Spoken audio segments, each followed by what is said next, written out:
Hockey is in the air. Players are trickling back into town for junior and NHL hockey. Minor hockey organizations are ramping up. I'm excited for the next month and the season to come, and we hope that you will join us for the ride. Welcome to the In Goal Radio Podcast, episode 226, presented by the Hockey Shop, source for sports Langley, and thehockeyshop.com. I'm David Hutchison here once again with the one and only Kevin Woodley. The professional who usually keeps us in line, Darren Millard, is on assignment in Vegas this morning, probably doing something we all wish we could be doing. But hey, speaking of doing cool things we wish we could do all the time, Woody, we're just back from a heck of a week ourselves. Yeah, no, you said time is ramping up. The season is ramping up. Darren's busy with work with the Vegas Golden Knights. And as you said, probably if we know him, probably out there stopping a few pucks. I think so. As guys arrive in town and need somebody between the pipes. We're doing this remotely from the car today. So trying to maintain the audio quality. But this is another car edition special because I'm out at UBC where the Vancouver Canucks goalies are going to be skating this morning. Hoping to catch up with a couple of the guys. Thatcher Demko rolling in a little later. And as you said, like Montreal, what a trip, whirlwind. And I think the focus of a lot of our time on this podcast today, including our guests, featured guests, plural, Devon Levi. And we'll set that up a little later on in terms of some of the particulars because it's a unique interview. May have worked a podcast interview into a pro read segment or a sit down. And then his goalie coach, his longtime goalie coach in Montreal, Marco Raimondo, who runs Courtier Hockey. We spent 4 hours with them or 4 ice sessions with them in Montreal. Jet Greaves joined us for 2.5 of them of the Columbus Blue Jackets. We got to hang out with Gage Alexander, Annalise Bergman, who's heading to Cornell. Gage is with the Anaheim Ducks organization. One Matty Hutchison was there as well, although we get to see him all the time. What a great way to ramp up, as you said, for the season, is just go hang out with a bunch of goalies, including one of, I would argue, if not the brightest lights up and coming into the NHL out of Canada from a goaltending perspective, Devon Levi. And let's not forget, we spent a whole lot of time at the CCM offices too over a couple of days and got to see some cool new stuff that's not quite ready for the rest of the world to see, but they were presenting it to those young goaltenders, sort of the next generation, they called them, headed by Devon. The feature interview, of course, was recorded live in Montreal, presented by Sense Arena, virtual reality training for goaltenders. Maybe our first stealth podcast interview, because Devon didn't quite realize that was getting worked into a podcast. Surprise, Devon. Yeah, no, and it wasn't the intention. No. But there were just moments within our pro read segment where we just started riffing back and forth on different aspects of goaltending that sort of went beyond the pro reads. And then at the end, I had a few questions I needed to ask. And so I got them out, and honestly, it just turned into a nice little, short little interview that I think it works perfectly. Mixing it in with Marco Raimondo, his longtime offseason goaltending coach, because during the pro reads, we sort of got to see Devon making some saves and displaying some skills and athleticism and compete, as well as a great technical foundation that really seemed to be rooted in the work he was doing in Montreal with Marco, which we'll get into because the philosophy that Marco uses at Courtier Hockey is quite different. There is a lot more just compete and battle and figure out, solve the problem, positioning wise in those drills than frankly we're used to seeing in a lot of stuff in the summers. And it's in a 3-on-3 rink. And again, we'll get into it with him in the interview, but there's a lot of great takeaways there. And when we got into the pro reads, it's like, hey, I can see where this pays off for you in these moments. And so we just sort of riffed on that. And it just, like I said, it just seemed like it made for a perfect sort of interview. Set them both up, get them both on here. Even though it wasn't a formal sit down for a podcast, it was more of a pro read sit down. There was so much extra stuff that we don't want to lose. We had to include it here today.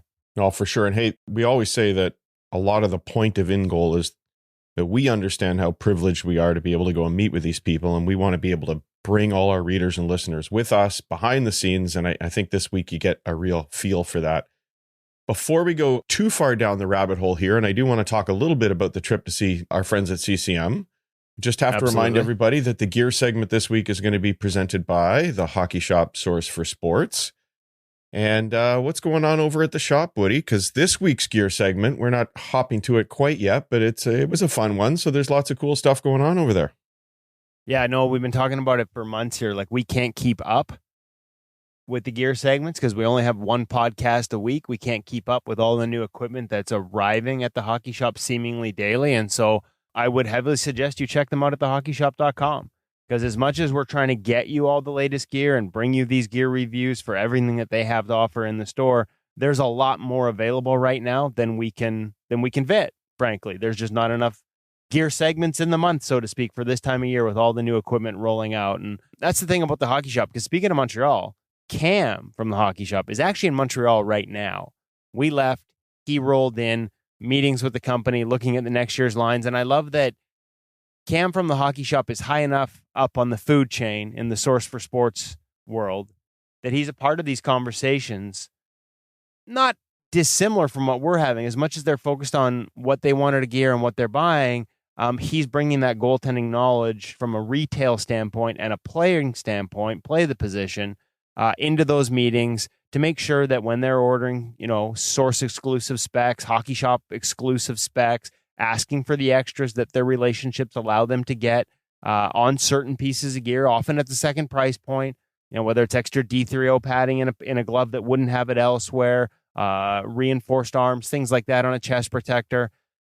Cam's the guy that goes. Cam's the guy that's in Montreal having those meetings, providing that feedback to CCM, but also making sure that his customers at the Hockey Shop Source for Sports, at thehockeyshop.com, are getting gear with a little extra that fits their game, that every goalie's going to want, right? There's no point ordering stuff that, if you don't understand the position, he's always ordering extras that, is going to be in demand from goaltenders. So Cam's there, we were there, and pretty much I was actually at the shop yesterday while Cam was out of town for a couple of things, and it was running really smoothly. So the good news is all those other people that Cam has put in charge that he's hired to work around him, also goalies. Great conversations with those guys the other day. Cam, don't worry, you don't have to rush back. They're taking care of things. So, and they will take care of you. If you've got any needs, whether it's, something as small as toe ties, or, to honor Darren, who's not with us today, a neck guard, a dangler, they've got it. Full sets, they've got it. No matter what you need as a goaltender, they've got it at the Hockey Shop and thehockeyshop.com. So make sure you check them out for all your needs. I just want to say that we got to go to Montreal and see all this stuff before Cam.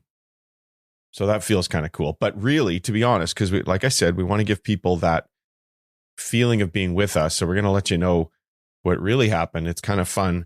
Kaylee Dankevi, who's been on the show here very recently, before, was out for Tendy Fest at the Hockey Shop, and she brought the new gear with her. So we actually got to see a sneak peek of it. I think it even rode to Tendy Fest in the back of your car, possibly. Hidden. Yep. Everything Stealth had to be gear. Hidden in secret. Nobody else could see it. Stealth gear. So if you were at Tendy Fest, you probably didn't even know that the latest line for CCM was in the back of Woody's car. Probably the same pads that made it their way back to Montreal and were on Maddie's legs for that photo shoot. Then they bring people out to Montreal to really do a deep dive. And it's about the gear, but it's also about the future. It's about how they work, really sharing that whole CCM process. They're careful to say, you can't show this, don't film that. We get a little bit more leeway, I think, than most people, because they know we'll check in with them before we're not about breaking scoops. We're about sharing the information when they're comfortable sharing it. But so many highlights from that trip. It was a couple of days with our friends at CCM. So Woody, what stood out for you in that trip? A couple of highlights, maybe. Well, obviously the two things that stood out. One, we went in early, so we invested our own time to go there early, and we got the extra time with Devon Levi and Marco Raimondo. And you'll hear some clips from that on this podcast, and you're going to see that at ingolmag.com over the coming months. A lot of drills featuring both Devon and Jet Greaves, who joined him for, like I said, 3 of those sessions. So I don't want to lose that. The first Pro Reads is already up at ingolmag.com for Ingol Premium members, first of many. I charted through the entire 47 minutes we were with Devon after a back-to-back 2-hour session on the ice at Corche Hockey, and there are 13 different Pro Reads in there. So lots of great stuff coming from our trip to Montreal on the in-goal premium side. But then on the CCM side, final 2 days were meetings with them. We got to go out and see the factory where a lot of the pro gear gets made, the custom skates. So you're looking at custom skates being made, custom masks, the new mask, which we can't talk about yet, but will be out soon.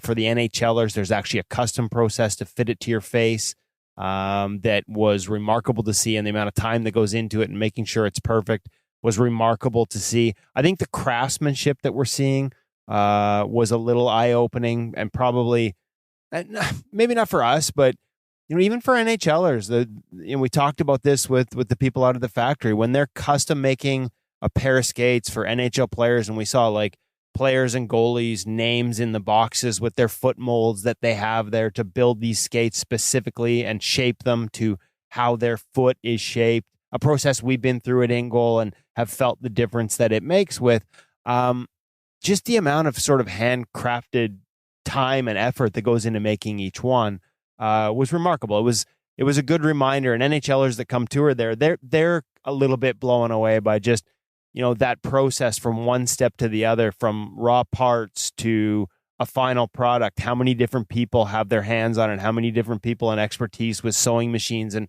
diamond tipped needles on sewing machines are required to make a custom skate? And so that was neat to see that. It was exciting to see the custom process and to see what's going on with the mask.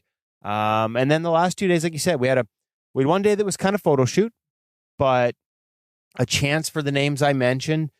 Levi, Annalise Bergman headed to Cornell, Gage Alexander from the Anaheim Ducks organization, Jet Greaves from the Columbus Blue Jackets, who we also did a pro reads with, I should say, and he was excellent. That kid is dialed on details and was really fun to get to meet.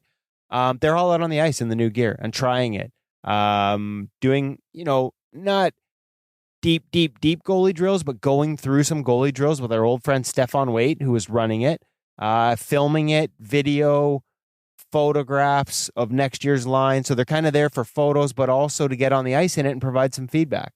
And so day 2 was a mixture of sitting down with the skate team, the stick team, the design team on Chest Protector, which is also, we saw next year's Chest Protector, both NHL, which I've already seen here in Vancouver with Thatcher Demko, both NHL and retail.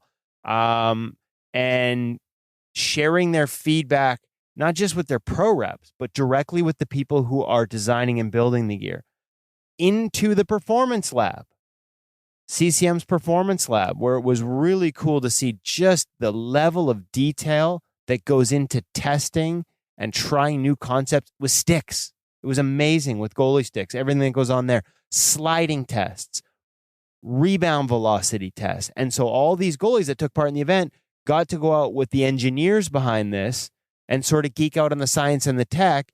And again, one-on-one time with goalies playing the game at the highest level, providing feedback. Hey, this is what it looks like on a computer. This is what it feels like in my hands. And this is what I'm looking for. And this is what I think a lot of my peers are looking for in their equipment. So some of the back and forth discussions, I think they picked some really good goalies for it, because we sat in on some of the conversations. And man, Jet Greaves, Devon Levi, were 2 that we had mic'd up for different portions, and just sort of listening in the amount of detail, the questions that were going on. Like, this is stuff that doesn't just help the goalies, this small group in particular, but helps the people building the gear understand what the next generation is looking for out of their equipment, and bring that into the R&D, bring that into the performance lab, so that they can then find ways to bring it into the production process and back onto the ice. And that was a hell of a long answer. That, everybody, was classic Kevin Woodley. Kevin, what's 1 or 2 highlights from your trip in Montreal? And you just got pretty much the condensed version of the entire trip. Nothing else to say. I didn't talk about dinner. That was spectacular as well. Well, a couple of spectacular dinners. Because, again, just to give you a feel for what it's like, how cool a young man is Jet Greaves. He's texting Woody before he gets into town and setting up our dinner the first night, just so we can go hang out and talk goaltending. And we did that with Jet and Maddie and my good friend, Michel Godbout, who is one of the hosts of hockey at TVA Sports in Montreal, a guy I went to hockey school with when I was knee high to a grasshopper, as my father likes to say. You were knee-high to a grasshopper because Michelle showed us some photos of you guys at Howie Meeker Hockey School, and you were just a wee little one. It was it was a fun night, and I got to say it. So that sort of was before the first meetings with CCM. It was just had been texting back and forth with Jet, who I know a little bit but not well, or knew a little bit but not well from some Hockey Canada stuff. And man, I could sit and talk goaltending, or listen to him talk goaltending, or watch him and Devon talk goaltending in the CCM lobby. Yeah, it was, you wanted to eavesdrop on all their conversations because, again, we talk about details. We talk about understanding your gear, understanding your position. Like, I love the guys that really want to dig in on those elements, and those two dug in, and Jed in particular, just at a level that we don't always see, frankly. And I think it bodes well for his career, but also just like, what a great kid. Yeah, so really, thanks to Jet for his time. Like I said, can't wait to share his pro read, some really great insights from his NHL debut, 46 saves against his hometown Toronto Maple Leafs last year with the Columbus Blue Jackets, and I think a really bright future there. And so it was kind of fun to get to know him a little bit. I'm now a fan for sure. I'll be following, every minute of that career. That will be up on the Game Center this year, the NHL package. Anytime if he's in Columbus, he's playing, that will be up on the TV, because like I said, he made me a big fan. And I think a lot of, you'll get into the pro reads. We're going to work on him for the podcast one of these days. He's not a big me guy, but man, if you ever get a chance to talk goaltending with Jet Greaves, take advantage, because it is a fantastic conversation. Absolutely. I just want to get one thing out that I'm sure there's some people listening right now saying, oh, you guys talk CCM because they paid for you to go to Montreal and they look after you and all this. Look, they do a lot of great stuff for us. I'm going to admit that right up front. Woody and I paid for the trip to Montreal ourselves. They did give us some good access. I've got to give you also some insight, everybody, of Kevin Woodley sitting in his car right now, and you can just see that neck snapping back and forth as he watches probably NHL players and goaltenders walking into the rink. Just make sure he grabs Thatcher Demko on the way in. I'm thinking, this is classic JT Woody Miller too. just pulled up, and I'm sitting in here in my car with a in-goal microphone talking to what would appear he can't see the computer, so he just probably thinks I'm the biggest weirdo in the world. But talking to a really short person beside you. Anyway, yeah, we did send ourselves there, and to be clear, our position and everything we do with gear here at In Goal from day one, and credit Kevin Woodley for this, has never been to say this is the best piece of gear. It's always, this is a great piece of gear. Here are the features it has. Here's who it's for. Here's whose game it's for. So we've never put ourselves in a position of putting one company ahead of the other. We just want to bring the information to you. And we're thankful for CCM having us there this week, but we just wanted to get that out front. And it actually all started with Matthew, my son, being invited by them and had nothing really to do with us. They met him many years ago when he was testing gear for us. And part of this photo shoot was actually replicating some photos that he took in old eFlex gear when he was about 7 or 8 years old. The photographers actually had those photos on the ice, and then they were making him do his best imitation of his 7-year-old self in the new line of gear. Not sure what they're doing with that, but that was sort of the origin of us heading out on this trip. But hey, one of the things that stood out for me was just really how cool these young people are and how normal they are. And Maddie looked at me near the end of the trip. He said, I just have to shake my head because these guys are, I just feel like I'm talking to one of my friends. I mean, he's walked in, he's met an NHL goaltender for the first time, not first time in his life, but this individual.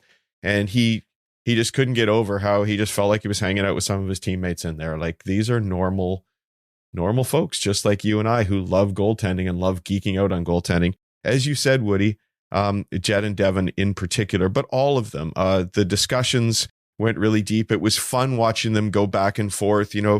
Gage would say that this particular glove for his game just is terrible. He rated one of the gloves as a -3 out of 10 for his game. And then, of course, Matty puts his hand up and says, well, actually, I completely disagree with you. That's about an 11 for my game. And, the back and forth with everybody as CCM is carefully taking notes about trying to figure out what is it that you like. It's not about refining this year's product, because probably nothing's working its way into this new line, but it is about 2 years from now, or a year from now, 2 years from now, how can they tailor their gear to fit the most goaltenders in the best way possible? Okay. Hey, listen, I got one quick thing. I got to interject one quick thing. Quick? Yes, we got Devon Levi and Marco Raimondo tonight, but we do have coming up in the future podcast. We spent some time limited time, more of a get-to-know-you session, and we'll definitely dig in and do longer with both of them in the future. But we got time with both. Gage Alexander of the Anaheim Ducks. He had an incredible year last year. Went from playing in the WHL to playing in the American League in the same season. Mm-hmm. Like started the season in the Dub, finished in the A. And I know the Ducks are big fans of him and his game, and it was easy to see why once you got to know him a little bit there. We sat down with him, Annalise Bergman, who's been a part of the USA under-18 team on the international stage, spent the summer at CAA, the agency's hockey-facing NHL shooters, headed to Cornell this year for her first year of university, from the Detroit area, originally from Buffalo. Like super impressed with her, both as a person and as a goalie, like as a passionate goalie about the position. Quick conversation with her as well. We'll bring those to you on future editions of the Ingo Radio podcast. We came out of there with a crap ton of content for both the website and for the podcast, and we can't wait to bring it all to you in the coming weeks. Yeah, hey, and if you think it's all fun and games, Annalise went from the big wrap-up dinner with CCM in downtown Montreal, getting back to the hotel at sometime after 10 o'clock at night, went up to her room to finish an essay that was due the next morning because classes have already started at Cornell. So that's really impressive. Okay, with all the love we're showing CCM today, I think we need to also show some love to our friends over at Bauer. So Woody, let's head over to the hockey shop for this week's gear segment.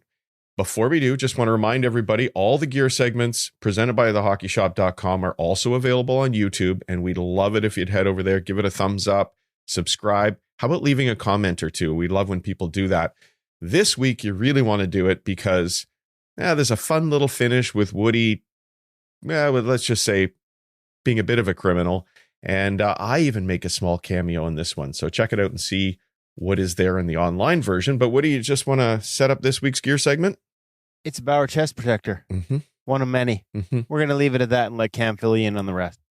There you go. It's the gear segment with Woody and Cam from the Hockey Shop.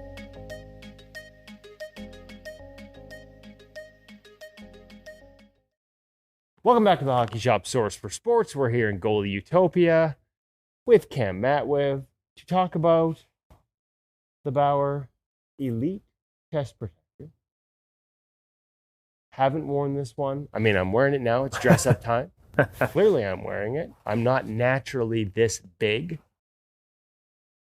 but I have not worn it before, Cam. So, outside the fact that she's pretty comfortable. No problem putting the hat on, taking her off. Feel like I could have a little breakfast this morning if you actually ever bothered to prepare something nice for us when we came. Oh, goodness. A lot of mobility. I like it. Second price point chest. Second price point chest below the Hyperlite 2. Like, where does this fit? Below Hyperlite 2 and Mach. Family. Yeah. So, Mach. Hyperlite 2. And also, one more, the Pro Series chest. Okay. Never coveted. So this sits below those three. Yes. Idea behind the Elite line is? So the best combination of protection, mobility, and blend between both the lines that they could possibly come up with at what would be that mid-level price point. What are we talking about difference? And now, again, we've talked Mach, we've talked Hyperlite. Because now we're into Generation 2. Ballpark, what are we talking in terms of difference of price? So about $410, I believe, off the top of my head for the Elite chest versus...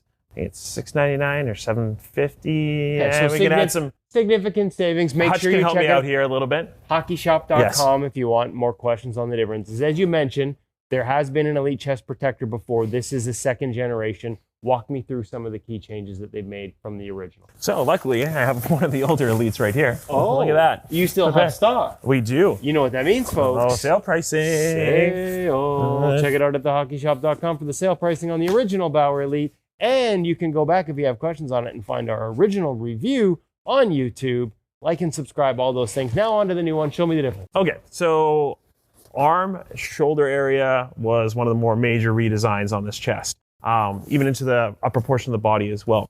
One of the things about the Elite, great protection, good overall presence, a bit bulky up top. So how are we going to solve some of that? We're going to segment more of the shoulder floors itself. We're going to create more flexibility in the body. We're going to redesign the arms, actually make it very, very similar to what the original Hyperlite chest was in terms of the way the shoulder floater lines up and then the way the arm hinges and moves on the actual body of the unit itself. Offers great mobility, as Kevin's showing off there. He's able to grab his hat, take it off. He's able to drink his water bottle, take his mask off. If he actually brought me some water. Well, if you're thirsty, we can figure that out. So breathability, still great there as well. Good airflow to the chest itself. We offer that great segmentation all the way down to the body, the way they line up those body blocks. You have the ability to remove that side padding if you wish, if you need that extra length in terms of the extension, or if the chest is too long, you can take that off. For me, it's a little extra room for the love handles to fit between the pants and the chest. Yes. I need to hit the gym and mix in a salad, Cam. What can I say? Oh, okay then. So we'll keep it to water from now on. Gonzo. You can take those off nice and easily. Belly flap, too. Hold your arm out for me, Kevin. That one. There you go. You can still see we have that same easily adjustable arm as well. So great in terms for a chest for growth room as well. We can pull that arm up all the way and let it out as that growth happens. Same thing with that body adjustment in the back. Its ability to bring that body down, adjust the shoulder floaters independently. We can move those around a little bit more to the side if you need some more head mobility as well. So there's a lot of good features to this chest for the price point. Like, again, if we're growing, you're staging through hockey, Pro Chest Protector is just out of the question currently at this moment. This is a great option, especially for your growing kids. Protection level. Obviously, you walk through and it feels like it's significant sort of beefiness to it from a protection standpoint. Correct. What level of play are we getting away with? I'm not going to go play pro hockey in this tomorrow by any means, but that said, let's be honest, buddy. You're not going to play pro hockey anymore anytime soon anyway. That's good. It's okay. That said, that next step down, even your elite level, is your major bantam, things like that. You're still cutting it. As we start to hit that, major midget, things like that. That's when you're probably starting to make that change. Beer league, no problem. Absolutely perfect for beer league. Unless you got a bunch of ex-guys from the show who like to headhunt. And then you're probably buying a pro chest anyway. There you go. Exactly. Okay. I understand there are pants that go with this too. There is, but that will be for another day. Another day. Make sure you keep it tuned here. As Cam likes to say, like and subscribe to the In Goal YouTube page. I sound way better when I say it. Like and subscribe to the In Goal YouTube page and check us out. www.thehockeyshop.com or 604-589-8299 or 1-800-567-7790. Just a better, that's me. That's better.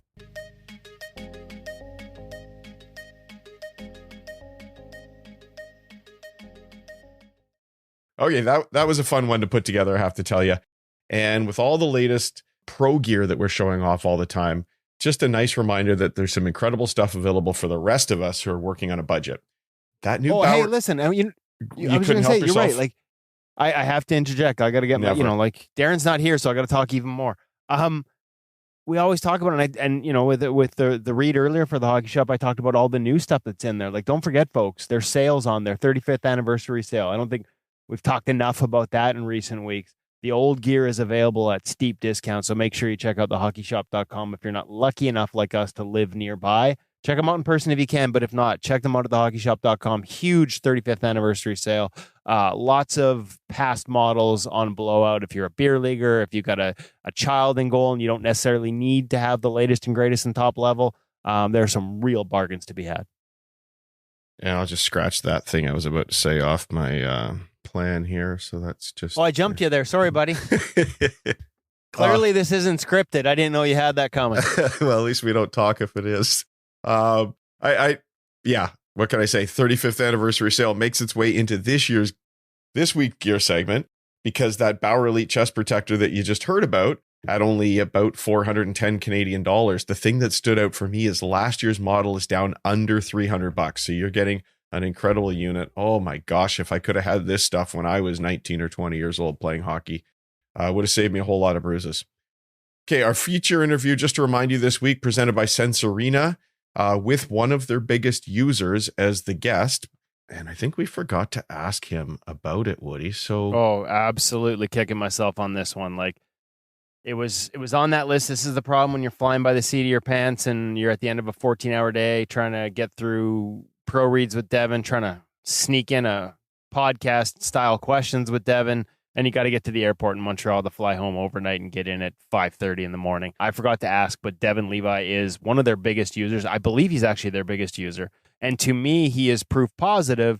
We get these questions, right? Like, we get them every once in a while. Like, is it a game? Is it legit? Like, is this real serious training? And I would argue that when one of the brightest prospects in the National Hockey League uses it as often as Devon does, I rest my case in terms of whether this is a legit training tool, right? Like that says it all. And we've seen the numbers, they've shared the numbers in the past. Like there were times here in the last couple of years when he was in college and setting records and posting save percentages of 952 one year and I think 933 the next with Northeastern, off to the Olympics, World Championship gold this year with Canada, where he was their most active user. And so again, there's a lot of different features we can talk about. You can test it out right now. There's I believe a free 10-day trial still on right now at Sense Arena. Check out their website. They'll be in the show notes. You'll see it, all that information there. But in terms of whether this works, case in point, Devon Levi, a guy who is a big user, is a big believer. And to me, that kind of says it all. Anybody that sort of has those lingering questions still, as often as we've talked about how legit a tool this is, again, rest my case, Devon Levi, example number A. And speaking of rest my case, I would also say rest my case about a young goaltending coach, Marco Raimondo, who we met in Montreal working with Devon Levi, is one of our featured guests this week. He's been working with Devon for, I think it was a little bit over 6 years. And together they've actually been watching pro reads as well. So I rest my case on the value of watching pro reads. How nice was that? Like, first off, thanks to Marco for inviting us in and letting us be on the ice with all our camera, because there's not much space out there in a 3-on-3 rink. Quite often these drills have 3 shooters wide open. And again, we're going to get into why, like wide open, play out the rebounds. Like you saw some of the highlight reel saves that we posted to Instagram that he posts. Make sure you check him out, Marco Raimondo on Instagram. Search that up. You see some of these highlight reel saves, and it's like because the drills are just so wide open, right? But there's not a lot of space out there. And Marco was kind enough to not only invite us to come watch, but invite us out on the ice, film these sessions. Like I said, we'll be bringing a lot of this to ingoalmag.com. Really unique approach that I enjoyed talking to him about. But just the fact that, again, I don't think he was blowing smoke. He really genuinely seemed to believe in the value that In-Goal Premium brings to his goalies, including the pro reads. And so that felt good, right? Like that, it's not an ego pump for us. It just, it feels good to know that what we're doing is being received in that way and being used in that way. With the goalie coach who works, everything from youth level, coaches in the QMJHL. We saw one of his goalies there, CHL Goalie of the Year. Just that we're bringing a tool that can have value at all those levels. You're right, validating, and it felt really good to hear it. There are goaltending coaches that run great drills. There are goaltending coaches that teach you to compete on the ice. There are goaltending coaches that have a huge focus on technique. I think Marco puts it all together in, as you said, Woody, a unique way. And I think people just need to listen carefully, see if they can pick out what it is that makes some of his work special, a little bit different than everybody else. I think he's packaged it in his own way because he is his own person. He thinks very deeply about the game. And I found it very fascinating. I want to say it's a holistic approach to goaltending, but that sounds a little bit too new agey for me, Woody. But it really is an all-around look at the game, and he puts it all together in his own unique way. And I just thought it was fascinating. So why don't we start with Dev? Okay. Who talks about the value of it. Okay. We could do that. Was that not the plan? I didn't have a plan. So I've just got to figure out which button I'm going to press when you're done. Okay. Let's start with Devon Levi, because one of the things that led into our line of questioning with him was about the value of Marco Raimondo. So let's let the NHL and the way they were working. So let's let the NHL goalie tell you why it works. And then we'll go and make sure you stick around so Marco can explain his philosophy, and you can see if there's takeaways there that you can help apply to your goaltenders. Whether you're a coach, whether you're a goalie, whether you're a parent helping out with your team, there are takeaways from both. Recorded live on location in Montreal, it's Devon Levi presented by Sense Arena.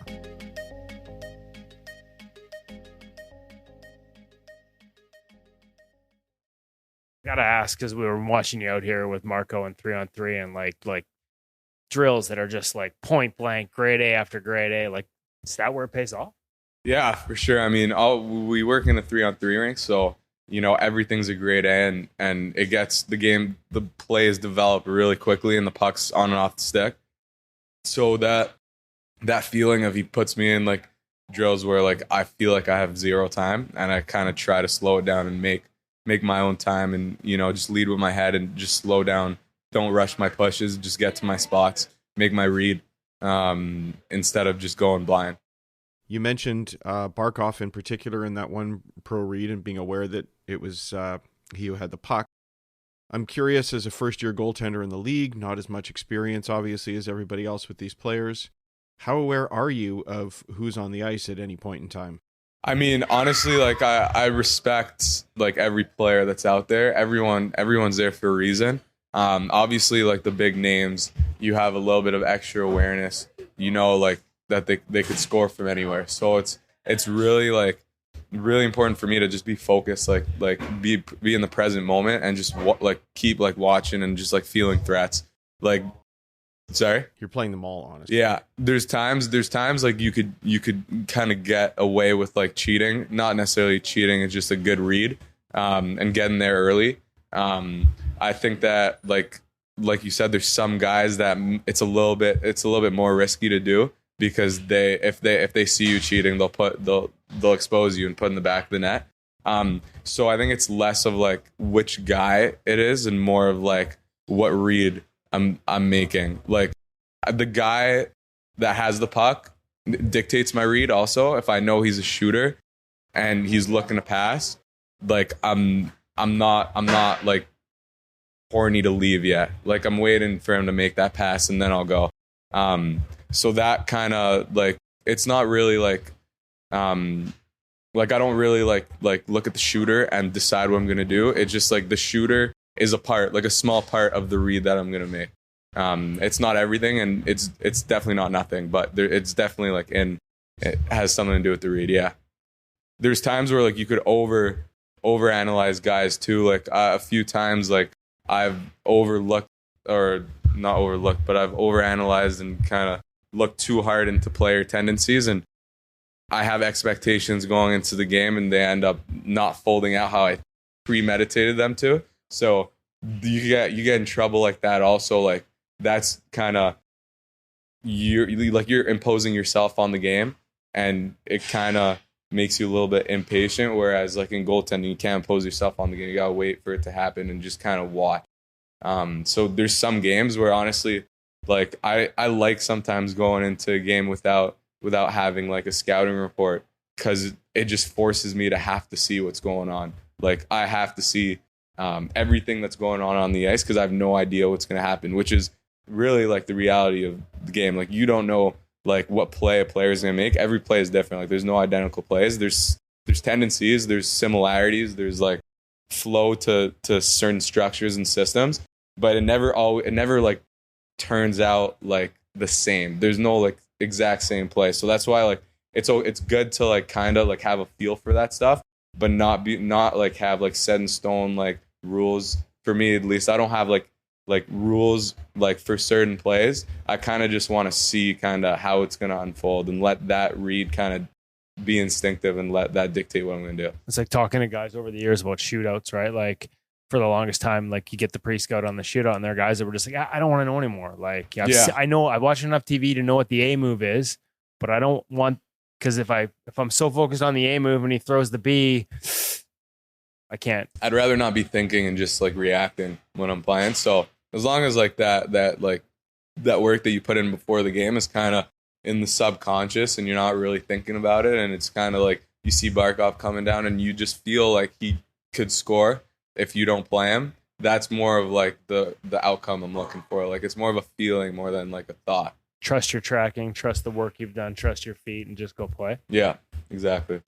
Hutch here, just interrupting for 1 second to let you know that the last part of this Devon Levi interview evolved out of one of his pro read answers. So you'll hear him jumping in, talking about not every save being technical, because we were looking at a save where there'd been a rebound and then he had to go into sort of desperation mode, or as he always does in a more calculated way. So we can hear him talk about that, and then it evolves into a few more questions that came from that.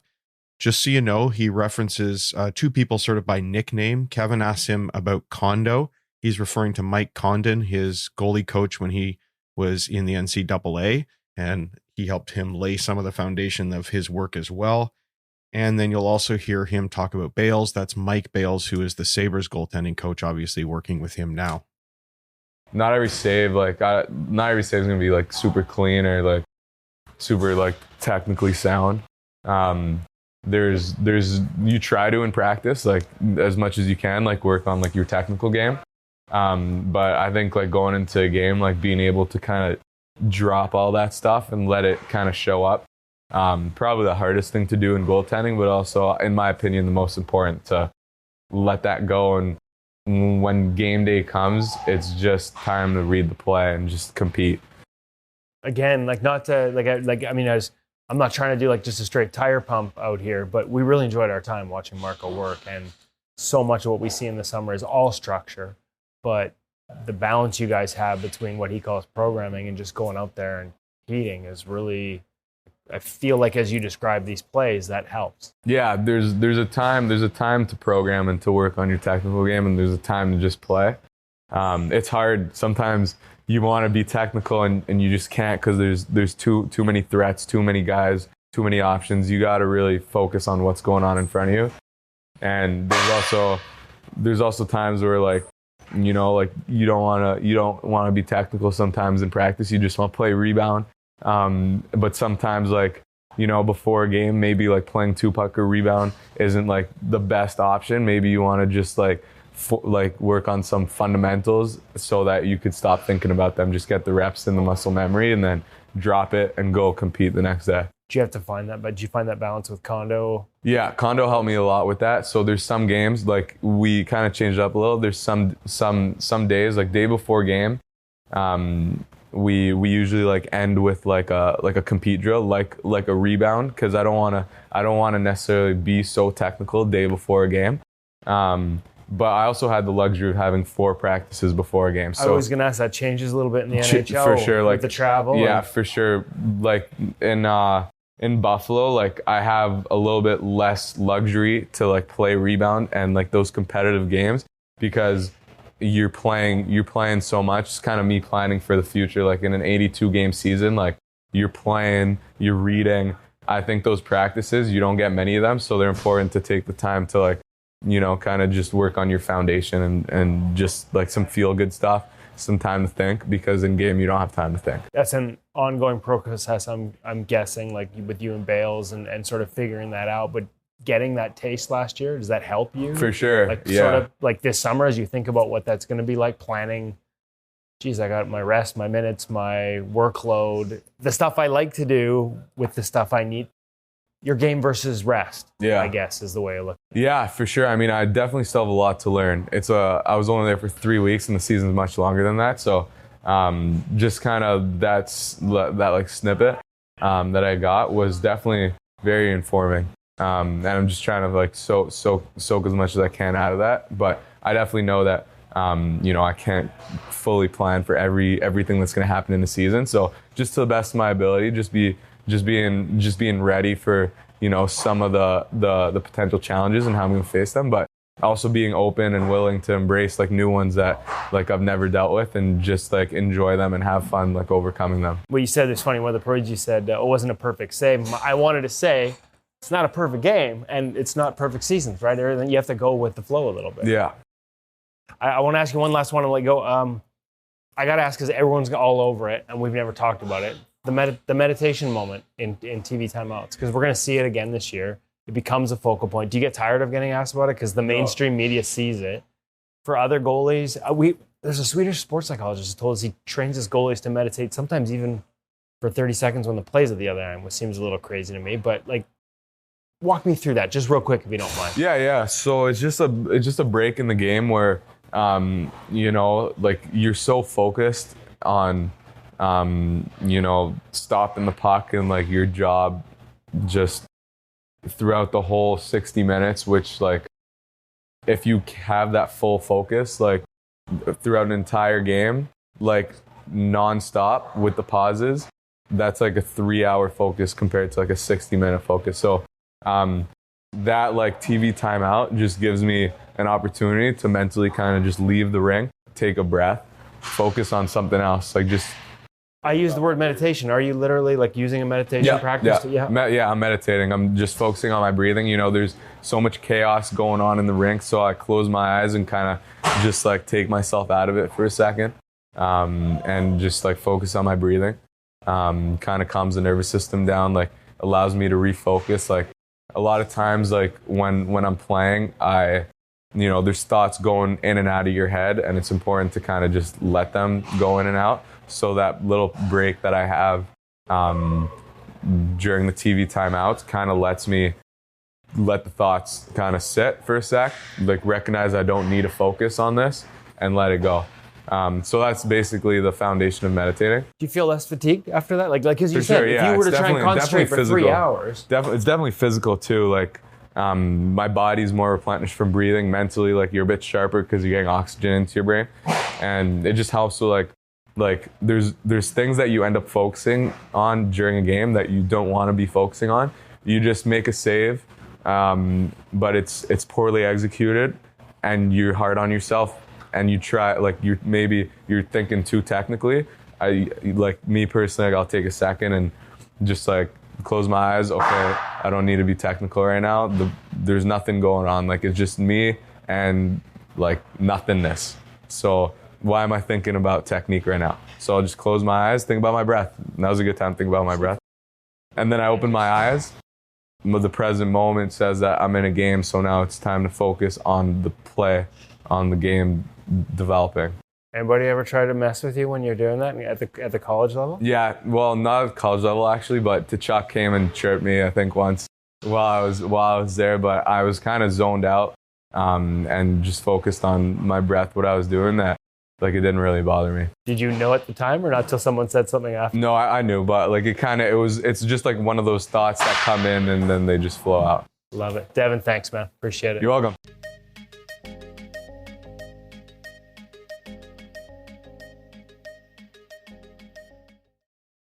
Okay, so you've heard Devon's approach to so many things. I just love that we got the insight to his routine on the ice.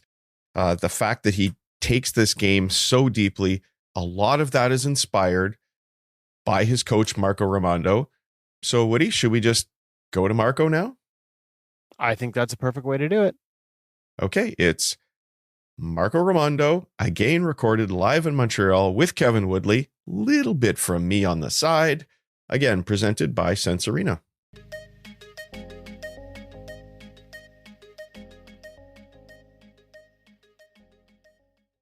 Really excited to welcome to the Ingo Radio Podcast. First time guest, but a listener, I'm proud to say. Marco Raimondo from Cartier Hockey, as well as coaches in Victoriaville in the QMJHL. We just got off the ice at his fantastic facility here. David Hutchison is here with me. Say hi, Hutch. Hello, Hutch. Knew that was coming. Dad jokes for days. Dad jokes for days. Just got off the ice with Devon Levi. So I feel like we need to just have like an introduction. I sort of introduced you, but I feel like it's just like I'm barely cutting into the pie here. So the Coles notes, where you're at now, the background, some of the guys you work with, because it's a pretty impressive group of names, and how you got involved as correct me if I'm wrong here, but part owner here at Cartier Hockey. Yeah. So yeah, it's I became obsessed with goaltending. There's no goaltending nor hockey background in my family. It just kind of hit me when I was watching like Jose Theodore Hockey Night in Canada, that this was really what I like, that was like calling to me. It was the first thing I'd ever felt that was truly calling to me. And I somehow convinced my parents with a school project to actually become a goalie. Like they didn't want me playing hockey, let alone becoming a goalie. So I had to actually present to them why I needed to be a goalie. So, from the get-go, it just wasn't easy for me. Is there a PowerPoint we can see? I was going to say, well, I want to see the school project now. School project? No, I mean, this is like a shoebox project. I'm like, maybe the 4th, 5th grade. I started goalie late. I was actually a player for a while, and a decent one at that. And they ended up allowing me to become a goalie. Like I had to kind of work some hours and buy gear and I quickly came up the ranks. I found goalie world so Goalie World was my original goalie coach. To tell you the truth, I used to spend so much time reading, and I would sit and I would watch as much hockey as I possibly could, and try and learn the game as much as I possibly could, and then go out there and be an athlete. It was really it's kind of me alone trying to figure it out. I then caught a break, went to a really good prep school, Culver Military Academy. I played well there, and then I had a short stint in the CCHL right after that, and then I went to the BCHL. And I spoke to you guys a little bit about what was happening there. Like I was talking to some schools, but I nobody had told me that if you're not like a number one goalie, you're not going to get a lot of money. So I was good enough to kind of chat with these schools, but I was going to be that third string guy that had to be full pay. And my parents were like, look, we don't have the money for it. So go to McGill, go to Concordia, whichever you want to pick. And that's all she kind of wrote after that for me. And I just started goalie coaching. My neighbor became a goalie. It was as simple as that. I goalie coached starting at 20 years old while I was in university, and I studied English literature.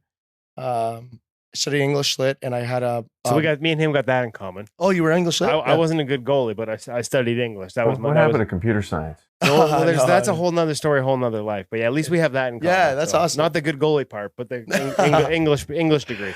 Yeah, no. So I studied English lit, and I got enough core credits to get a minor in law. So I was thinking about becoming a lawyer, and I'd done everything I that was required of me to become to go to Université de Montréal or to go to Ottawa U, because I wasn't going to get into McGill's law program. That was just that's top, that's world class. I wasn't going to be world class there, but yeah, and just I don't know. Again, like I just really fell in love with coaching, and I'd coach at that point when I graduated. I was in the midget AAA, and I climbed all the way. I did novice, I did Adam, kind of like a player, Pee-wee, Bantam, and goaltenders that excelled at every level. And now I was in midget, and goalies were excelling. And then, I then just went. I got an opportunity. I got a call to apply on a job for a Mem Cup season with Halifax, and that was happening at the same time as this rink, going up for sale. And I had to make a decision, and that decision was take both and see what happens. Yeah, so that's what ended up happening. Okay, so I'm going to rewind it a little bit. I want to ask where what about the position sparked that passion, and is it still a part of why you coach today? So I don't really know the answer to that. There's just something that gives me goosebumps every time I see a goaltender put on a performance. Or I think it's that one position where you can really affect the game, and I like that. And I like the idea of being a person that can really bail your team out, or be that person that keeps the step steady. You know what I mean? If it's 0-0 and you see the other guy on the other side putting on a show, you still have that challenge to kind of make sure that the guys are given enough time to put one behind him and eventually win the game. So there's a lot of responsibility. And I've never shied away from responsibility. I actually quite like it. And I like that aspect. And then, in my head, there was always that idea: is the goalie an artist? Is he a scientist? There's so much that tells you that the position is based off of probability and geometry and physics. Then there's that other side of the game where it's where you can see people do things with their body almost as a ballet dancer would to make saves. And I think that the mix between the two is just beautiful. It's one of the most beautiful things I'd ever seen. And my wife laughs because she's got a great job and she studied hard and like she deals with, I guess, real world problems. And I'm like, I'm on the phone with a parent yelling at me about their kids tracking, and that's the biggest deal to me. You know what I mean? So it's funny. Funny contrast. So I wanted to, how do you now as a coach, how do you bring both of those elements out of your goalies? And I think we just saw a little bit of that with Devon and saw a little bit of sort of how you set up your work, but that's specific to him. But cause that's the thing, right? Like you sort of need both. Everybody's got a different mix, but you sort of need both. How do you bring it out of goalies as a coach? So here's the thing. Here's the number one mistake I made early as a goalie coach is I just fell into the trap. This is going to be 15 years I'm doing it. I fell into the trap early, just thinking that everybody else's answers were right and mine were wrong. And that's kind of like how my career had started. And I kind of had felt and had seen things, and I didn't really have the courage to like speak up early on what it is that I felt and that I saw. Because it's easy to fall into that trap. Somebody is going to give a PowerPoint presentation at a Hockey Quebec, you know what I mean, or a Hockey Canada event, and say these are the things that we need to see. And I always found that really interesting because I always said, I'm like, okay, but what if I'm seeing something different, and is that okay? And I remember when I finally had the courage to really think about it and say like, okay, I'm reading all these books I've read, and here's the common theme.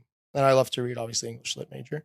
Um, when I read Scotty Bowman's book, the number one reason why he was successful is because he was adaptable. When I read anything about Patrick Waugh, he was able to play through several generations and several different techniques. Why was he good? Because he was adaptable. John Wooden, who was the number one NCAA basketball coach, he was adaptable. So I kept seeing this reoccurring theme. I'm actually on Open by Andre Agassi right now, and I see that again, he's adaptable. So I remember early sitting there and thinking, being like, okay, my degree is going to be put to any use at this point. It's that I'm going to take what I'm learning in these books and I'm going to apply it to my own life. And right now I've made negative amounts of money being a goalie coach. So let me try this before I end up at law school and doing something I hate.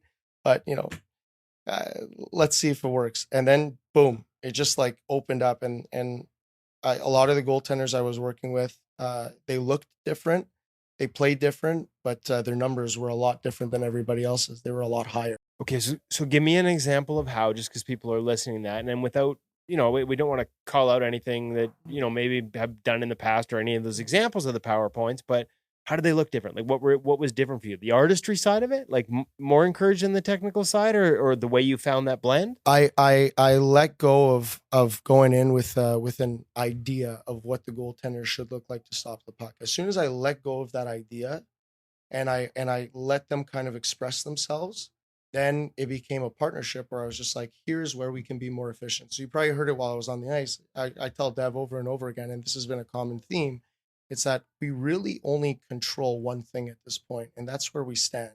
Where we stand is going to dictate how much we see. Like, that's it. The rest, if you've programmed yourself properly, and by programming, we take X amount of time to program ourselves and be like, these are the type of saves we want to make. This is what's comfortable for our body. We do that programming stuff, but once that's done, as you guys saw on the ice, I expect the goalie to play. The goalie's got to play. You know what I mean? The goalie's got to feel. When they're playing, they shouldn't hear my voice. They shouldn't hear any coach's voice. They should only have white noise, and it's their relationship with the puck. And I think Dev, if anybody's ever interviewed Dev, we spoke a lot about this early in our relationship. Said you need to have a relationship with the puck, with the game. It has to be quiet. It has to be fun. You have to be able to understand it, and you have to be reactive and receptive. So that's how I approach every goaltender. I allow them the space to tell me what feels good for them, and how can I add? How can I kind of like shape this and round this out for you? And we find different things with every guy. A lot of goalies I work with, they're not similar. They're really not. They all have different needs, and they all have different brains and different bodies. They can't all do the same thing. How do you tie that to the other piece that you mentioned before, which is the geometry and the probability, and that side sort of suggests maybe there is one way to do it. Yeah, 100%. So how do you blend those two? Well, I mean, at the end of the day, I need to ensure that the goaltender is put in a position where they feel that they have access to everything. So that in itself is where the geometry comes in. That's where the probability kind of comes in. It's where we stand, right? Where we stand is, for me, identifying the situation, and where we stand is almost everything, right? It really truly is almost everything. And it saves a lot of like brain power when you think about it. And it really almost like dumbs down the game, especially for young kids. A lot of kids are scared to get scored on, right? They're scared about where they're standing. They're scared if they're going to be able to read the shot. They're scared there's a lot of fear in the position. And I'm okay with fear, and I'm okay with nerves. And it's about accepting them, not fighting them. It's really important. So for me, understanding where your math is that first level of goaltending. And that is important. but the math only gets you so far, right? Where you stand, I can be standing in the right spot, but that puck can be zipped across from me, and all of a sudden I got to pick that next right spot. And then after that, when the play happens and the play develops, this is where it kind of switches. Then the artist comes out. What can your body do? How can your body perform in order to make that save, and then another save and another save after that, until, like I mentioned to you guys before, either the play is covered and dead or it's in the back of the net. And we don't want it in the back of the net. So we just got to stay hungry on that pursuit and completely have let go of the math at that point. It's interesting what you said, though, about some kids being scared to be scored on. Because I think there's a component of goaltending that just believes every goal means there was a mistake made. I'm not sure that's always true, though, is it? No, I mean, look, it's you got to be. I'm really careful when I talk about like what a goal represents. You know what I mean? And the way I break it down for my goalies is actually like a Jonathan Quick scenario. I don't know if you guys remember in the playoffs, he had let in a long distance shot against Arizona. I believe it was in the Western Conference Finals. Let in a poor goal, and after that, he found a way to make the rest of the saves. Again, going back to one of my first lessons with a lot of goalies is all shots have equal value. So whether it was a good goal or bad goal, the puck's in the net. So we cannot afford to be emotional about it, whatsoever. We can let other people around us be emotional about it, but we are not emotional about it because we have another job to do, right? I've seen, we had the luxury of seeing Carey Price, you know what I mean, for so many years in Montreal. And there were bad goals, and then there were fantastic saves, and then there were wins. And then there were good goals, and then there were fantastic saves, and then there were wins. And that's why Carey Price was Carey Price. It was fantastic to see. And demanding somebody to have that type of emotional intelligence is difficult, but it also comes with age and time. We don't ignore the technical, though. Like, you guys still have a component where you're talking about programming, right? So you talked about splitting your practices up a little bit. And there's that programming at the beginning, and then things are a little more wide open, and that's where the artist comes out. And you talk about where you stand. Is that balance different for every guy in terms of how much? Some guys want more of the programming. I think programming is the word to use specifically for Devon, but that technical side, do you have to find different mixes? Is that part of this? So yeah, 100%. Like I know that that's going to vary based off of how much time they want to spend on the programming, right? Like there's some guys, like I can use an example of another good goalie, a guy that done well in the NCAA, and that's Yaniv Peretz, right? And Yaniv loves to take his time programming, making sure that his body's right and he's completely over his pucks, and that his body's, he's always shifting into pucks and his momentum's always moving into pucks and he's making saves within his frame. And I need to respect that. And I need to take as much time as he needs. Right. And for me, I got to listen. I have to respect it. But at the same time too, I also have to draw a line in the sand. Right. And they also have to kind of trust my part in this partnership and understanding this is not always going to go your way. Like, how many times are you going into a fight thinking that you're never going to get punched, and you are going to get punched? There is no way to predict that this game is going to go the way you want it to go. So I have a really hard time kind of sitting and making the goaltender believe that you're going to come off the post and you're going to be square. And in that next pass, you're going to be square. And guess what? It's just going to end up in your belly. There is a very low chance that happens 30 times in a game if there's 30 shots. So I'm not going to waste a 60-minute practice just doing that. We are going to spend the amount of time that you need to feel good. And then after that, we're going to start getting into the meat and potatoes of the business, right? And that's being reactive, and that's finding solutions, right? And making saves, because you're only getting a shot on net because there was a breakdown in the system in front of you. That's all that is. That is the entire reason. The coach isn't giving you a pregame plan for you guys to get shots. You know what I mean? Just at the very basis. It's one system against the other. Neither one of them, when you look at it, it's very base level. It's the ideal game for any coach is we have given up 0 shots and we've taken 100. That's how they set it up. So we can't afford to be okay, so let's think that everything is going to go our way. I don't believe in that whatsoever. So yeah, you know what? I may not be I may not be somebody that spends a ton of time on the technical side of the game, but I mean, I like what's going on with our goalies. I like that we have guys that are going out there and they're making saves in critical moments because they're able to let go and they understand that that puck's not going to hit them in the chest. You got to figure it out, right? You got to be able to figure out what this read is and what this play is. On the technical side, you'd mentioned earlier that your goalies look different, or that people thought your goalies looked different. Can you give us an example of, and whether that's a technical, because obviously part of that is just the compete they have, but is there are there non-negotiables for you on the technical side? Like, is there a commonality, your foundation? Yeah, 100%. Yeah.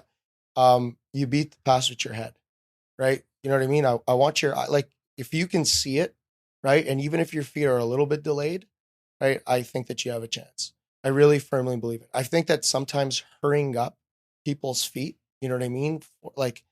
So sometimes it kills me. It's just like, okay, beat the pass, beat the pass, beat the pass. Define beat the pass. Define it for me. You know what I mean? Like, we want to make sure that you're working in a straight line and you're quiet. Like I talked to Devon on the ice. You guys hear me? Make sure you're quiet. Like, I'm not telling him where to go. I did not once in that practice tell Devon where he was supposed to go.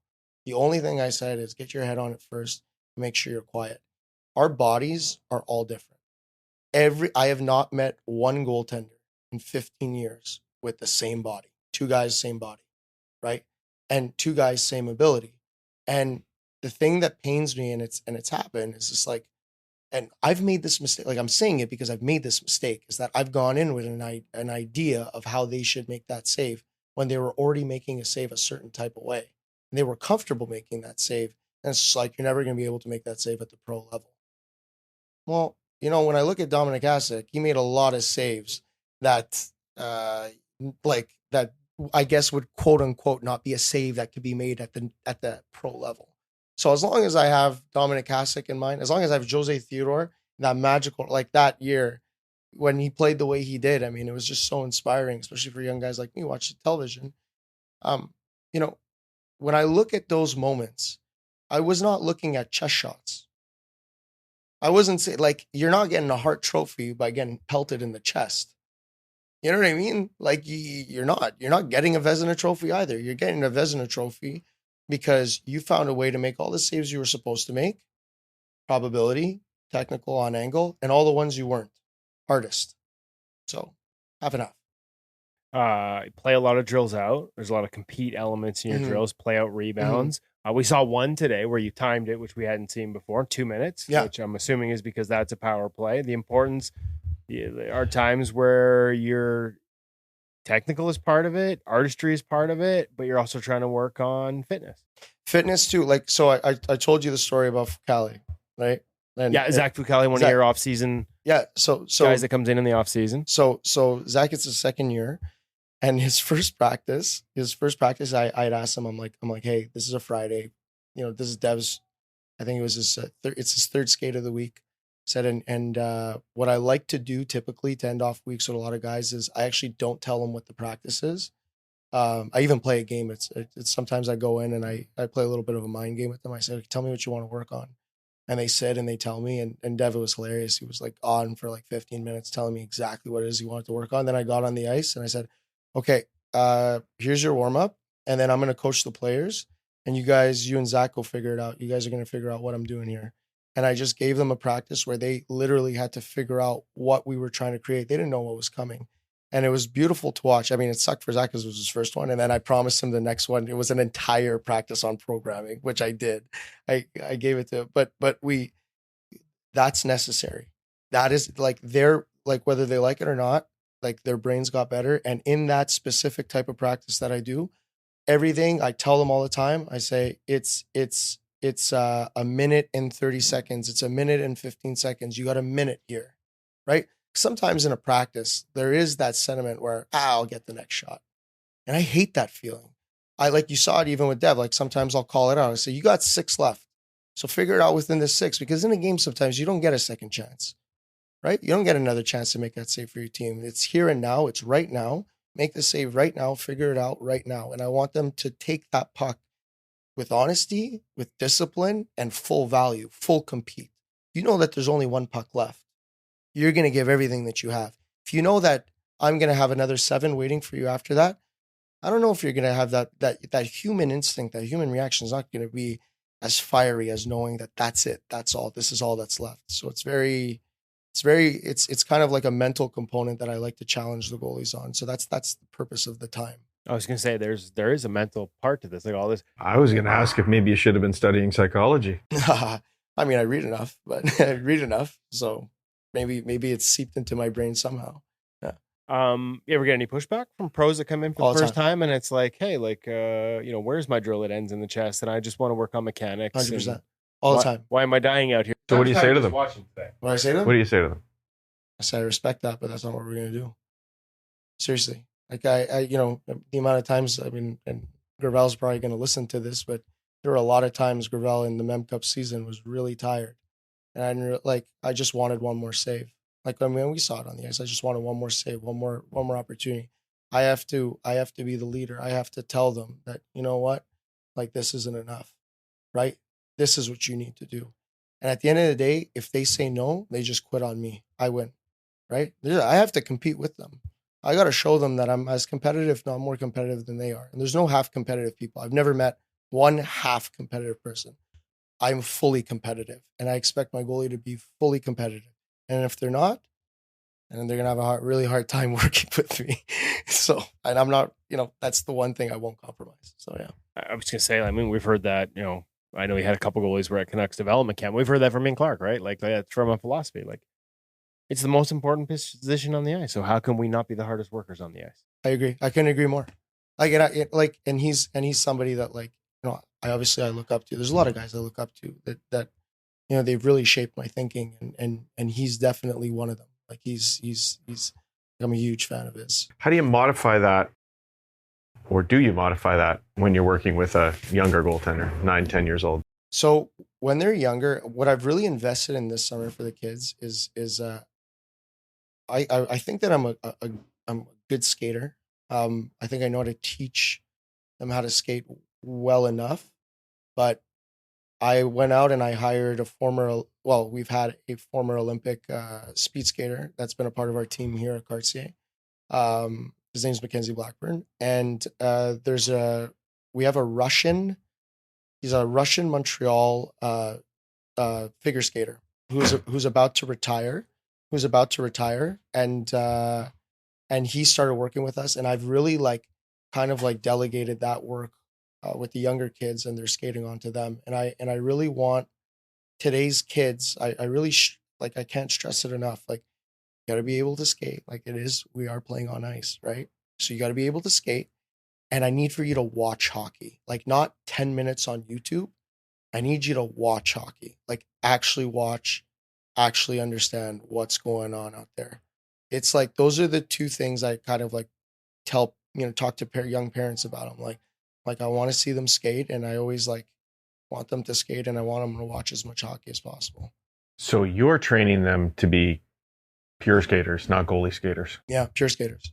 I want pure skater first, and then after that, we're gonna go into the goalie skate. They need to be light on their feet. They need to know exactly how their foot operates. They need to know how their ankles, ankle flexion. There's so much that goes into it, right? Their ankle flexion, their calf muscles, their hamstrings. They need to understand what does what, right? So are they doing that in goalie gear or not? 100%. We had that going on. I've had that for a while. Even so, I've had for 6 years every Monday and a lot of these guys are now either pro NCAA or in the major juniors. But when I first started, they were all just like midget and bantam.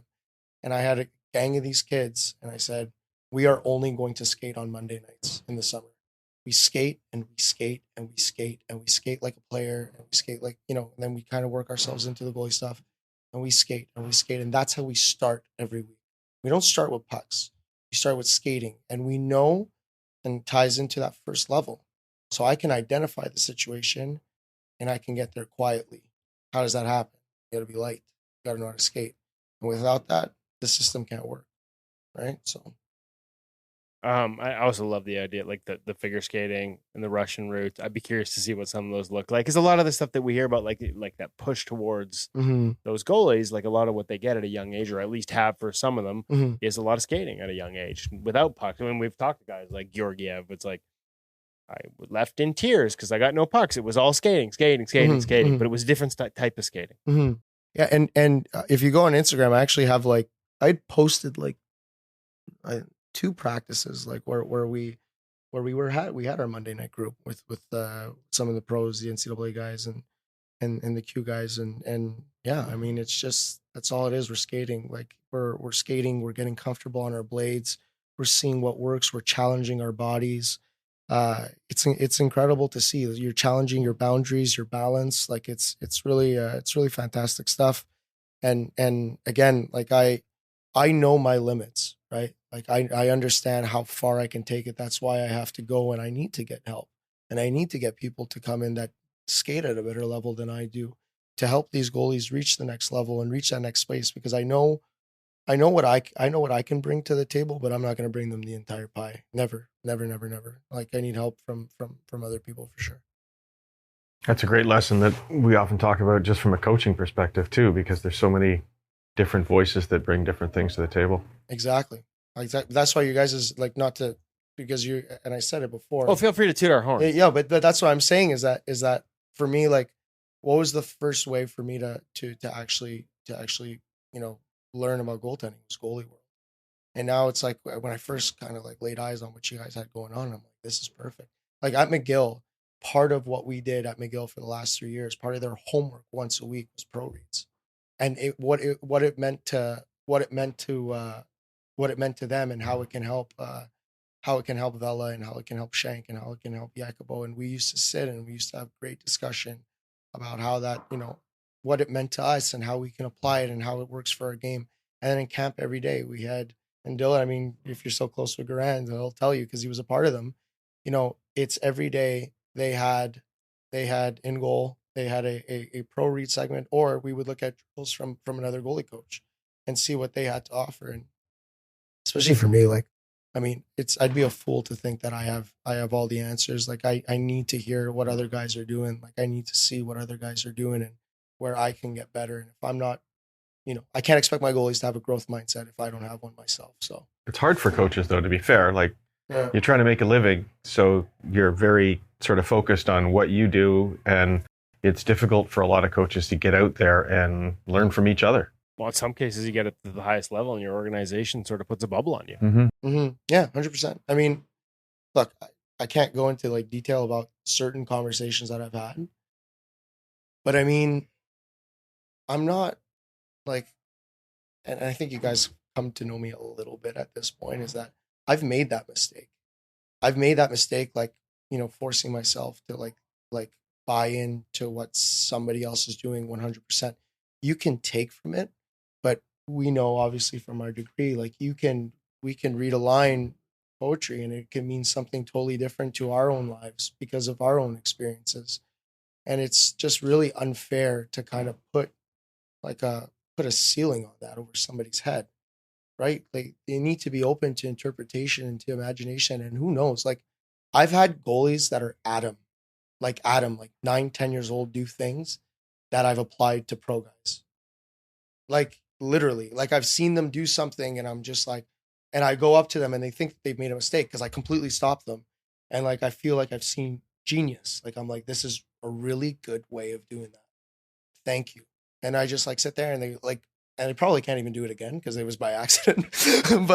but it's so interesting. Creativity in the moment, solve the problem, but it doesn't have to be formulaically done. Yeah. And and I'm going to admit something. I was actually like the one thing I was terrible at growing up as a kid, terrible. Like I'm telling you, like my mom gave me workbooks, was problem solving. And it almost became my job. Isn't that mental?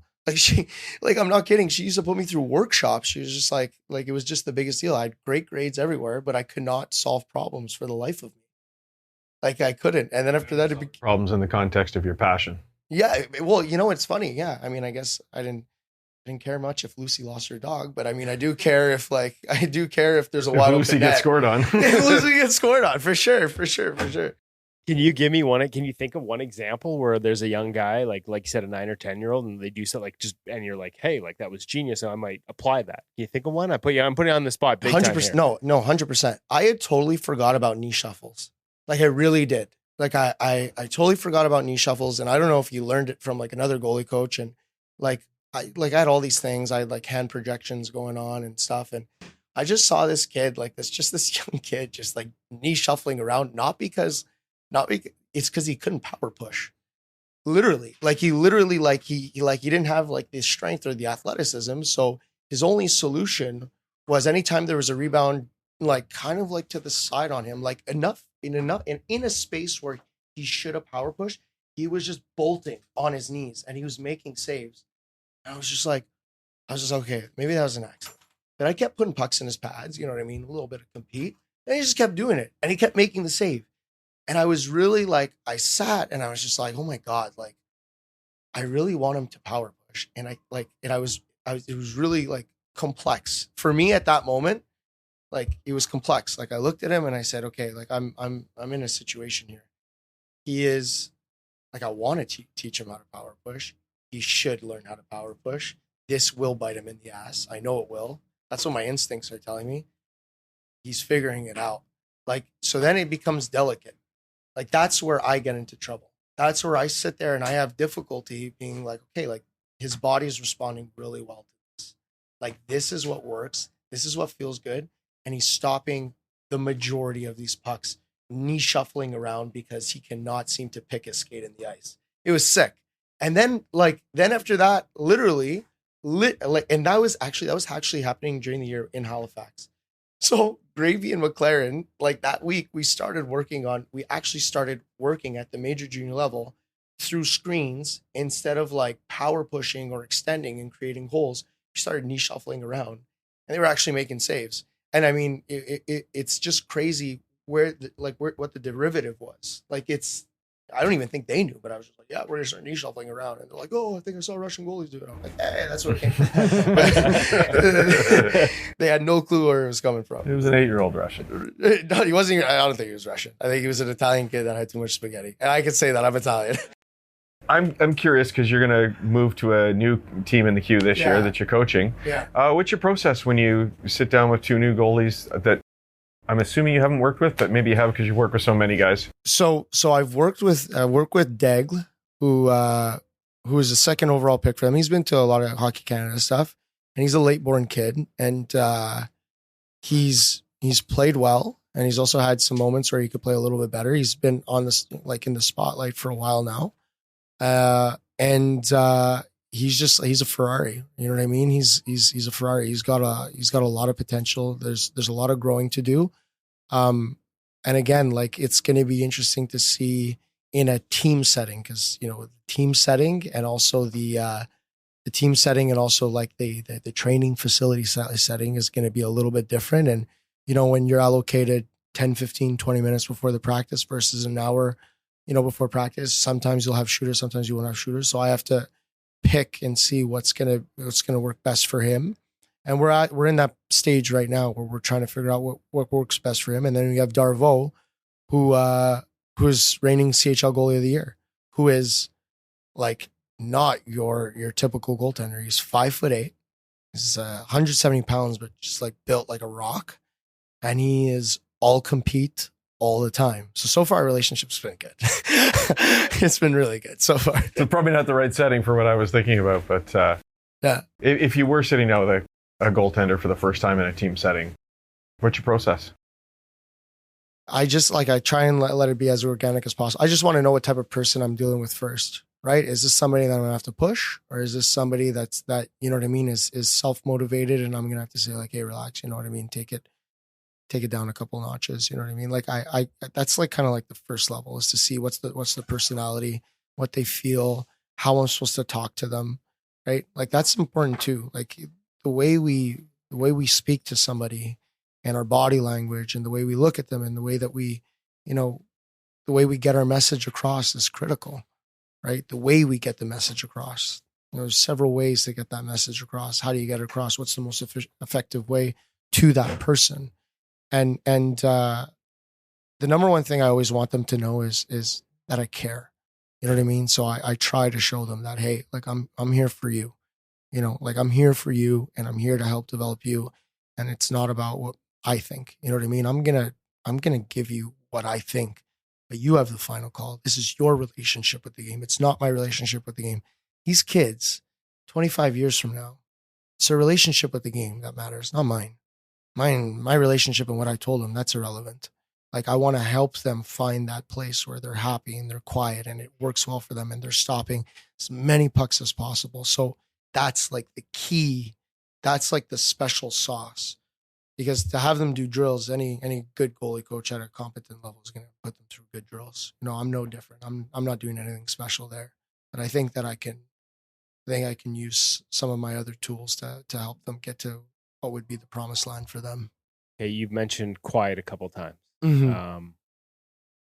For those, help us define it, like what it is. Quiet and is there a way to apply technical to it? 100%. Like quiet is the ability to have a short route where you maximize the ability to be square on that puck and have all of your other options available, right? So you got to cross in one piece. You know what I mean? You're not like disjointed while you're doing. Your eyes are there, and then your body, your physical body, is coming across smooth and like together, right? And you're in front of that puck as full and as square as can be, ready to take on that shot, ready to read that release or read the pass, and then restart that process, restart that cycle.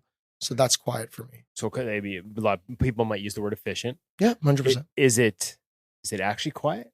Like, is it should be. Because you know, like we see it like some goalies when we see crease movement drills like that, those pushes and the skates and the noise that it makes. That's why I wondered if there was an actual quiet element. Like, did you feel that Dev was quiet when he moved? I didn't hear him. That's a good point. That's a really good point. And now I got to go back and listen to the audio, right? And that's why I was curious, like the choice of word. It's important. You know, like it's calming. Yeah, I love it. Right? They're quiet. Right? Like even I used to just with G. You know what I mean? Talk about being quiet in our routes and straight line in one piece. You know what I mean? Making the read straight line in one piece and just like having that calming, quiet effect and slowing down the game for ourselves. Like they're the ones moving. They're the ones moving first. We don't move first. Like, I mean, if we do, like we're probably going to give them a target, but by all accounts, they're the ones that are in motion and cycling. And there's no rule that says that I have to like chase them. Like there's no rule whatsoever. And especially like if you're playing night in, night out, right? Like some of these guys are, and like where the level of skill has gone. Right? We talk about adaptability. The game is changing. It is so much quicker. The guys are so much better. Like anybody on the fourth line can rip you upstairs at this point. That wasn't the game 10 years ago. So we have to be really efficient. We got to be really quiet. We have to conserve our energy. We have to make sure that we're playing a smart game, right? We have to play a smart game and we have to put ourselves in the ideal position. And once that shot's taken, boom, the lights go off and we're into that compete, right? And then we're on, and then we're moving, and then we go and we do what we have to do to make that save. And once it's out of the zone and once the whistle's blown, we're back into quiet. We go back to quiet. We go back to quiet, make reads, quiet, let the game develop. Shot comes, boom, lights go. The lights go back off. We're on off to the races, and we go. And so that's just a little bit of the mindset that I try and teach. And it also, when I speak that way, it's because I also want the goaltender to kind of not feel that the game is this 60 minutes, 65, 70 minute, do or like death run, you know what I mean? And I'm on a back to back and it's like, I'm exhausted. Like, I don't want the game to be that. Who wants that? Like, who would want that? You know what I mean? That's an easy way to hate anything in life. Forget about goaltending. You know what I mean? We like our lives to have a certain level of control and happiness and quiet. And then after that, we can, speed it up a bit and then bring it back down. Certainty and uncertainty is very good for us. Yin and yang. Okay, so Devon, we mentioned Zach Vucali, Yaniv Pretz, who I probably just butchered his name. I apologize. Other guy, I know you like CHL goalie of the year you mentioned. You got a whole bunch of guys coming in here and succeeding at really high levels. I said to Hutch while we were on the ice, I never, ever want to hear a kid say to me again, I can't train at that 3-on-3 rink because it's not the same as full ice. Yeah, so it's good. It's good. It's really good for summer training because you're getting faster by default. We do game type situations in a 3-on-3 rink, and then they go back to a 5-on-5 rink, and we're always fighting against time, right? Well, you just added seconds to your game. I've done this drill. I've seen this play, except I've seen it, in a 3-on-3 rink. Now I'm doing it in a 5-on-5. Like Connor went back, like Uwe went back to an Olympic size rink. And his first text to me was like, thank you so much for this summer. And I Connor's like such an incredible worker, and he's on his own is an unbelievable goalie coach. So I can't really take a lot of that credit. So yeah, Connor goes into the European size rink, and now he has all the time in the world. He has all the time in the world to make plays, right? So you are by default getting quicker working in these type of rinks, and especially with a nut like me that wants you to play everything out and just go all the way to the end. So that way you arrive in that regular size rink and it's good. I mean, Dev's been training here 6 years. Like this is where he spends his summer, right? And this is what we do. You know what I mean? We've taken this from midget AAA to junior A to World Juniors and NCAA and now the NHL. And it's like, it's just awesome to know and understand and he understands and recognizes like that he is getting quicker by working this type of surface. In season, it's a lot better to work in a regular size rink because get on angles, get familiar with your touch points. But when you're in novice and Adam, Pee-wee, you know what I mean? And you got to focus on skating, you know what I mean? And skating and just like kind of proper body mechanics. Like this is still good in season, right? That was the perfect answer because now like it reaffirms my question about I never want to hear kids complaining about working on 3-on-3 rinks. But you also reaffirm my excuse for not playing a 3-on-3 as a goalie when my buddies ask because I don't want to screw up my angles in season. So I've got that built in. You have to have angles before you screw them up. It have to be the first time I'd be on angle in my whole life. But I got to have an excuse, Hutch. It's all about excuses. You always have a good angle in your interview. So yeah, I'm working on it. Listen, this has been fantastic. I feel like we could keep going forever, but we don't want to keep you too long. Last one, because I always have the last one. You listen to the podcast, you know that. The young man we were just on with you is pretty special in Devon. Leaves no stone unturned, always looking for solutions. Mm-hmm. Lessons that people can take away from him. Because like you said, you've been working with him for 6 years. When your young goalies want an example of something, what are you pointing towards Devon for? How bad do you want it? Like literally. Are you like, is it the most important thing to you? Like really, like that's what it boils down to. I know that the most important thing in his life is stopping pucks. It is what drives him. Like it's really what drives him. Simple. It's not even a contest with anything else in his life.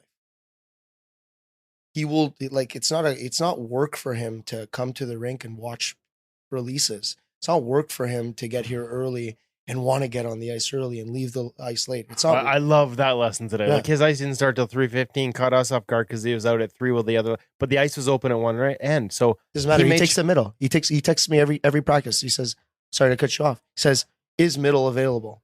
I'm coming on early. I'm staying late." He's sometimes with his gear, and I mean, kids freak out, like obviously, because he puts on his skate guards, travels to rink 1. He goes from rink 2 to rink 1. Gets on the other rink and just sits in the middle, and he'll either meditate or he'll either do some crease patterns for himself, or he'll visualize. I'll see him visualize making saves. Like so, by the time he gets on with you, he's ready to go. He doesn't waste any time. The Zamboni was out and he was doing crease movement patterns. Like he doesn't waste any time. Zero. No, you can't fake that. You can't fake that, and it's literally it's just how much he loves it. And you can't deny it, right? Like you absolutely can't deny it. So love it. This has been awesome. Thank you so much for your time and for having us out today. Looking forward to the rest of the week out here. And I know that everybody that listens to this is going to get a lot of the takeaways and apply them to their game as well. I really appreciate it. Thank you. Thanks for having me.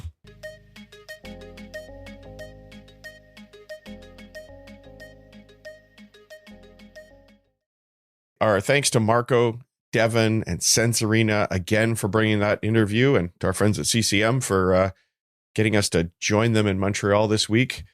So much content, as you said, has come out of this. I have so much work to dig out over the next couple of weeks here, Woody.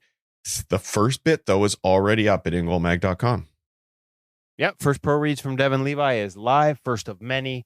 Highlight reel save from his first NHL game against the New York Rangers, had the people out of their seats chanting Levi, Levi after this late in the second period of his first NHL start and his first NHL win. But what I loved about it is there were two elements. One, the read he makes off the rush and how early he identifies the primary threat. But then also, hey, yeah, it does end up desperation. He's a little bit, not critical, but in analyzing his positioning, he realizes he could have done things a little differently to make that save maybe a little less desperation. But then he walks us through the mechanics of how to make a desperate, like it's desperate, but it's not a blind reach. Correct. Like he gets extended and spreads, but he's also got eyes on the puck. He's got his glove in an open position and changes it as the shot comes because he's watching the puck. And then a little Yaroslav Halakian paddle down to help not only cover the 5 holes he comes across in a spread, but to help build vertical coverage by pushing himself up. So all these elements that he walks through, just a glimpse into all the great details that he's going to share throughout the rest of his pro reads. Like I said, I think there's 13. I might combine 2 and get it down to 12, which is a better number. Not that I'm superstitious or anything, Just but a little just stitious. Great stuff coming from him. And Jet Greaves, you'll have all that in the coming months at ingolmag.com. And of course, our premium members already know this, but if you haven't, and you need to check it out, you need to subscribe. Connor Hellebuck, Matt Murray with some incredible insights on managing screens. We've got Thatcher Demko. We've got the reigning Vezina Trophy winner, Linus Allmark. We have all of these guys at ingolmag.com, breaking down their game, giving you reads, giving you tips, giving you drills, giving you advice. There is no place in the world where you can get direct coaching, essentially, from NHL goalies and NHL goalie coaches like you can at ingolmag.com and Ingol Premium. As Marco told us, subscription that he uses often with his goalies at Corche Hockey. A subscription with, again, shout out to Jet Greaves, longtime subscriber, was actually citing articles that we had written back in 2012. Stuff we'd as forgotten. part of his development as a young goaltender. That's 11 years ago. So Jet would have been like, I don't know, like, what is he, 22 now? Like 11 years old, and citing those articles. So kind of cool for us to sort of see that, we're seeing these young goalies that started with us now in the National Hockey League. That was pretty neat. But also reinforcing that the message is there now, sharing as National Hockey League can help the next generation achieve their dreams. Or maybe your dream is just to win a beer league championship like me. It helps. It'll help that too. Maybe you will one day, Woody. I had something I was going to say about Devon Levi's pro read 5 minutes ago, which reminds me that we have a premium edition of the podcast. And if you're one of the 2 or 3 people out there who thinks that one of us maybe goes a little too long in our answers, you could listen to just the feature interviews if you join the In Goal Premium podcast channel. Go check it out at ingolmag.com. It's nothing but feature interviews. Other than doing the interview, there's no Hutch, there's no Darren, there's no Woody. It's just straight to the great content that you love. But like the guy at the Tendy Fest that came up to me and said, I love your podcast. Just stop talking. Quit ruining it, Woodley. He was blunt. Or like the young goaltender in Montreal, as Kevin stepped off the ice, all but screams out, Woody, I watch all your videos. He's the one. So many people That was a pretty just loved him. that was a pretty good tire pump. And the best part of it is, as we were coming off the ice, it was a session with Jet Greaves and Devon Levi. So everybody's coming off. You're assuming these kids are waiting for those two for autographs. And in fairness, the kid did stick around for a Devon Levi autograph. And of course, Devon is, man, he's good at every aspect, including how he manages fans and interacts with them, and the sort of sincerity that he talks to these kids with was pretty cool to see. But yeah, that was a pretty good ego pump. I saw Jet shaking his head as my head grew 3 sizes. He's coming off the ice shaking his head, and I'm getting the tire pump. So that was pretty good. Hey, how good thanks is to that young man? how good was Devon with the kids, because he offered one of his sticks that had broken in the session to this young goaltender. I won't mention his names because we haven't talked to his parents and gotten permission to do that. Right. But shout out to him, and I hope he's listening. Devon offered him one of his sticks as he was leaving the rink. And how well raised is this young man? Because he looked at Devon and said, well, thank you, but you've already given me a stick. I know. Yeah. Hey, so, yeah. So that speaks volumes for both of them. There's lots of great stuff over at ingoalmag.com, not just the stuff from this trip. There's some Net 360 content, some more skating drills that we published from Montreal with Thomas Spear. But Woody is literally, as we said, sitting in his car, waiting to head into the rink to meet with some NHL coaches and goaltenders. There's lots more to come this week and in the future. So I think we better get rolling, Woody. Yep. Time to go, because there's been enough guys walk by giving me side eye as I'm talking in my car to, from what they stand, basically no one with a microphone in my hand. Hey, biggest loser ever, but that's what it takes to get this the job show done. started with you and Roberto Luongo in your car on those microphones, so don't let anybody look sideways at you. Our thanks to the Hockey Shop Source for Sports Langley, to Sense Arena VR Training for Goalies, to Marco, Devon, CCM, and all the goalies who put up with us this week in Montreal. And of course, our thanks to you wherever you're listening. On behalf of Darren Millard, Kevin Woodley, I'm David Hutchison, wishing you another great week in goal.